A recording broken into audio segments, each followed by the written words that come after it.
भाई जो नहीं बा तने बजे ओकर हम जवाब में लिखले बानी कि सुन हमर सोना मन आज भरी पट जा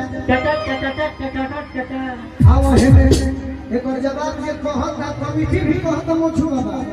आ सुने वाला के मन नहीं खेला ई सब राह का हम राह चलत खानी ई गीत बन सकता देखा कैसे हम बोले में कैसे हो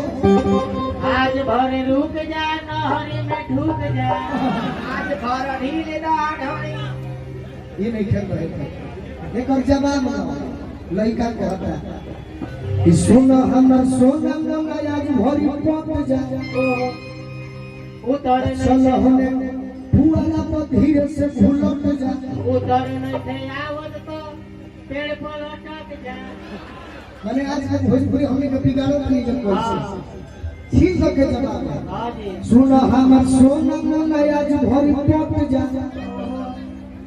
चल होने फुआला पर धीरे से फूलत जा काहे भाव खात बारू गोलू भीरी सट जा एक बार सट के फेरी कितनियन हट जा वो ठीक बा फिर बार लामा तो तोनी से घट जा